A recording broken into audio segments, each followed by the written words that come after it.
5 तारीख 2019 को air flight 1492 Russia के मॉस्को में मौजूद शर्मन टिवो एयरपोर्ट से मरमंश जाने के लिए तैयार हो रही है। Aircraft type Sukhoi Superjet 10095B, aircraft name Mustai Karim, operator Aeroflot, IATA flight number SU 1492, call sign Aeroflot 1492। इस प्लेन में टोटल 78 लोग बैठने वाले हैं, जिसमें 73 पैसेंजर्स और 5 क्रू मेंबर्स हैं।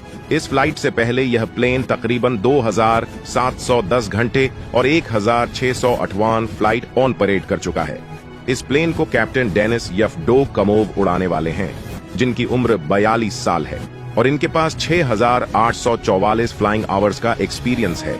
और इस प्लेन के फर्स्ट ऑफिसर 36 साल के मैक्सिम कुजनसोफ भी हैं, जिनके पास 773 घंटों का फ्लाइंग आवर्स एक्सपीरियंस है। यह एक रूटीन फ्लाइट है, लेकिन इस समय मौसम कुछ ठीक नहीं है। आसमान में बहुत ही भयंकर बिजली वाले बादल हैं, जिनकी हाइट 6000 फीट से लेकर 29000 फीट तक है। इस तरह का मौसम स्प्रिंग और समर के दौरान मॉस्को के एरिया में काफी कॉमन है। खासकर शर्मन टीए एयरपोर्ट के आसपास ऐसे क्लाउड्स और थंडर स्टॉर्म्स का होना इस सीजन में नॉर्मल बात है। पायलट्स और एयरलाइंस को ऐसी कंडीशन के लिए खास तौर पर ट्रेन किया जाता है। उनके पास प्रॉपर टूल्स और प्रोसीजर्स होते हैं, जिनके जरिए वह फ्लाइट को सेफली ऑन परेड कर सकते हैं। अब यह वेदर कंडीशन भले ही अनयूजुअल नहीं है, लेकिन चैलेंजिंग जरूर है, जिसके लिए पायलट पहले से ही रेडी है।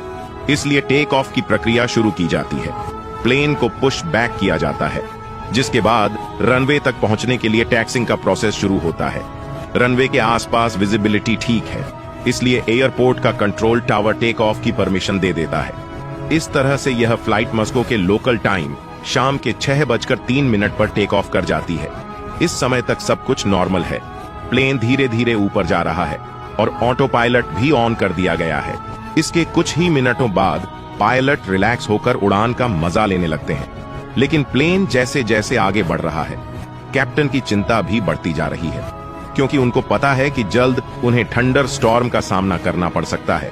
तकरीबन 2 मिनट प्लेन इसी तरह बिना किसी परेशानी के आगे बढ़ता है, लेकिन जैसा कि कैप्टन को डर था, टेक ऑफ करने के सिर्फ 3 मिनट बाद ही उन्हें अपने सामने बादलों का एक बड़ा झुंड नजर आने लगता है। पायलट्स को यह समझने में बिल्कुल भी देर नहीं लगती कि यह एक भयानक तूफान है, जिससे गुजरना बहुत मुश्किल होने वाला है। अब वैसे तो प्लेन को स्टैंडर्ड रूट पर चलना चाहिए था, यानी रूट के अनुसार इन्हें बादलों के बीच होकर आगे जाना था, लेकिन खराब वेदर और तूफान की वजह से पायलट तुरंत डिसीजन लेते हैं और मैन्युअली 327 डिग्री की एक नई हेडिंग सिलेक्ट करते हैं। यह डिसीजन इसलिए लिया गया ताकि स्टॉर्म जोन से बच के निकला जा सके, लेकिन जब तक प्लेन दाएं साइड मुड़कर इस तूफान से बचता, वह इसके बहुत करीब आ चुका होता है। और तभी इस प्लेन के साथ कुछ ऐसा होता है जो किसी ने सपने में भी नहीं सोचा था। दरअसल बादलों से बचकर निकलने के दौरान शाम 6:08 पर यह प्लेन बिजली की चपेट में आ जाता है और बिजली गिरने की वजह से 8900 फीट के एल्टीट्यूड पर फ्लाई कर रहे इस प्लेन में तेज झनझनाहट और धमाके जैसी आवाज आती है, जिसे सुनकर सभी लोग पूरी तरह घबरा जाते हैं। साथ ही प्लेन की लाइट्स भी ऑन ऑफ होने लगती है, जिसे देख पैसेंजर्स को लगने लगता है कि अब वह नहीं बच पाएंगे। असल में प्लेन पर बिजली गिरने के बाद सबसे बड़ा नुकसान उसके इलेक्ट्रिकल सिस्टम्स को हुआ है। इसके प्राइमरी रेडियो और ऑटो पायलट ने काम करना बंद कर दिया है। इसका मतलब है कि अब प्लेन को मैन्युअली कंट्रोल करना होगा, जो इस सिचुएशन में और भी रिस्की है। यह सब देख पायलट एक पल के लिए घबरा जाते हैं, लेकिन जल्द ही खुद को संभालते हुए वह प्लेन का कंट्रोल अपने हाथ में ले लेते हैं। कैप्टन डेनिस येवडोकमोव, जो इस समय प्लेन उड़ा रहे हैं, वह सोचते हैं कि इस इमरजेंसी सिचुएशन में बेस्ट ऑप्शन है कि प्लेन को घुमाकर वापस हरीम एयरपोर्ट पर लैंड करा दिया जाए। लेकिन प्रॉब्लम यह है कि बिना रेडियो के इसे सही डायरेक्शन में लाना और सही तरीके से लैंड कराना बेहद चैलेंजिंग टास्क बन चुका है। इसलिए एरोफ्लोट फ्लाइट 1492 के पायलट शेरेमेटिएवो एयरपोर्ट के कंट्रोलर्स को डिस्ट्रेस कॉल करते हैं। इस समय की स्थिति बहुत ही चिंताजनक है और वह घबराते हुए कहते हैं, pan pan pan requesting return 1492 पर बिजली गिर गई है और हमारा रेडियो संपर्क भी बंद हो गया है। ऐसा कहकर वह इमरजेंसी सिग्नल देते हैं। जानकारी के लिए बता दें कि पैन पैन सिग्नल तब इस्तेमाल किया जाता है जब प्लेन में कोई इमरजेंसी सिचुएशन हो, लेकिन वह तुरंत जीव या एयरक्राफ्ट के लिए खतरा नहीं हो। पायलट और कंट्रोलर्स इस समय इमरजेंसी सिस्टम पर बात कर रहे हैं, इसलिए कंडीशन कितनी क्रिटिकल है यह ना पायलट सही से एक्सप्लेन कर पा रहे हैं और ना ही कंट्रोलर अच्छे से समझ पा रहे हैं। इसके बाद कंट्रोलर पूछते हैं कि इमरजेंसी क्या है, तो पायलट बताते हैं कि हमारा रेडियो कांटेक्ट और प्लेन के ऑटोमेटिक फ्लाइट कंट्रोल्स काम नहीं कर रहे हैं। इसके बाद कंट्रोलर पूछते हैं क्या लैंडिंग के लिए कोई हेल्प चाहिए, तो पायलट ये कहते हुए मना कर देते हैं कि सब कुछ नॉर्मल है और हम प्लेन को नॉर्मल तरीके से लैंड कर लेंगे। इस दौरान दोनों के बीच कांटेक्ट बना हुआ है। कंट्रोलर डायरेक्शंस देते हुए पायलट की मदद कर रहे हैं। इसी बीच पायलट कहते हैं कि हम विजुअल लैंडिंग नहीं करेंगे, बल्कि प्लेन को इंस्ट्रूमेंट लैंडिंग सिस्टम यानी ILS का उपयोग करके लैंड कराएंगे। इतना कहते ही पायलट का कंट्रोलर से संपर्क टूट जाता है, यानी अब उन्हें खुद ही सब कुछ हैंडल करना है। लेकिन इस समय सबसे बड़ा चैलेंज है प्लेन का वजन, क्योंकि ज्यादा फ्यूल होने की वजह से यह काफी हैवी हो गया है और इस हालत में लैंड करना काफी मुश्किल हो सकता है। ऐसी कंडीशन में यूजुअली प्लेन के फ्यूल को गिरा दिया जाता है, लेकिन इस समय यह मॉस्को शहर के ऊपर से उड़ रहे हैं, जहां फ्यूल गिराना ठीक नहीं है। ऐसे में पायलट लैंडिंग के लिए ओवरवेट लैंडिंग टेक्निक को यूज करने की सोचते हैं। वह प्लेन को रनवे की सही लाइन पर लाने के लिए उसे टर्न करते हैं, लेकिन यह रनवे के सेंटर से थोड़ा सा दूर निकल जाता है। अब इसे सही पोजीशन में लाने के लिए वो गो अराउंड के लिए जाते हैं। इस बार फाइनली प्लेन सही डायरेक्शन में आ गया है और कैप्टन लैंडिंग के लिए तैयार हैं। ओवरवेट लैंडिंग टेक्निक के अकॉर्डिंग ये फ्लैप को 25 डिग्री पर सेट कर देते हैं और अप्रोच स्पीड को बढ़ा देते हैं। अब प्लेन लैंड करने के लिए नीचे आ रहा है और सबकी धड़कन तेज हो गई है।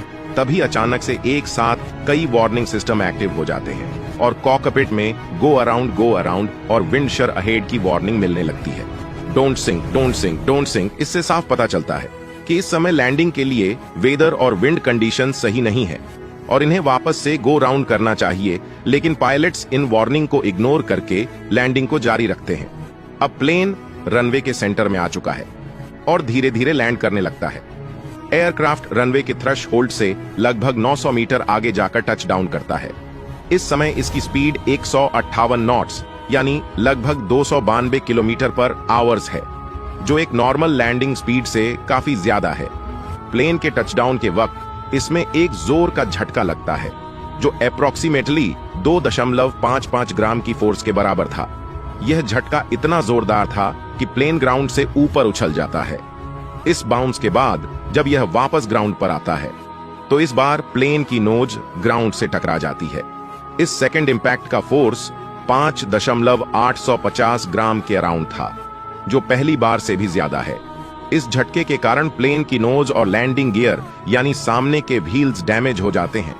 नोज गियर के इतने जोर से ग्राउंड के साथ टकराने के बाद प्लेन फिर से और भी ऊपर उछल जाता है और नीचे आते हुए तीसरी बार ग्राउंड से टकराता है।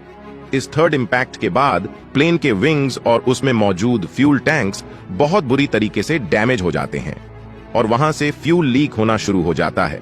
उसी समय किसी स्पार्क के कांटेक्ट में आने से प्लेन में आग लग जाती है और यह बहुत ही तेजी से प्लेन के पिछले हिस्से में फैलने लगती है। इसी बीच कॉकपिट में फायर अलार्म्स और कुछ दूसरे सिक्योरिटी अलार्म्स बजने लगते हैं। आग लगने के बाद प्लेन एक आग के गोले की तरह कुछ सेकंड रनवे पर दौड़ता है और आखिरकार रनवे के बाजू में मौजूद घास में जाकर रुक जाता है। प्लेन के रुकते ही बहुत तेजी से इवैक्यूएशन प्रोसेस शुरू होता है और लोगों को बाहर निकाला जाता है। फ्रंट डोर से पैसेंजर जल्दी जल्दी बाहर निकलते हैं। इधर फर्स्ट ऑफिसर कॉकपिट के राइट विंडो से एस्केप रोप का यूज करते हुए प्लेन से बाहर आ जाते हैं और धीरे धीरे पैसेंजर को प्लेन से निकाले जाने लगा और इस बीच काफी लोगों को बाहर निकाल लिया जाता है। लेकिन इसके बाद प्लेन का आधे से ज्यादा हिस्सा पूरी तरह से आग की चपेट में आ जाता है, जिसमें 41 लोगों की जान चली जाती है। इसमें से 40 पैसेंजर्स थे और एक 21 साल की फ्लाइट अटेंडेंट मक्सिम मोफ, जिनकी हादसे में मौत हो जाती है। हालांकि काफी कोशिशों के बावजूद 37 लोगों को बचा लिया गया था और 45 मिनट बाद आग पर भी काबू पा लिया जाता है। तो दोस्तों, आपको यह जानकारी कैसी लगी कमेंट बॉक्स में जरूर बताएं।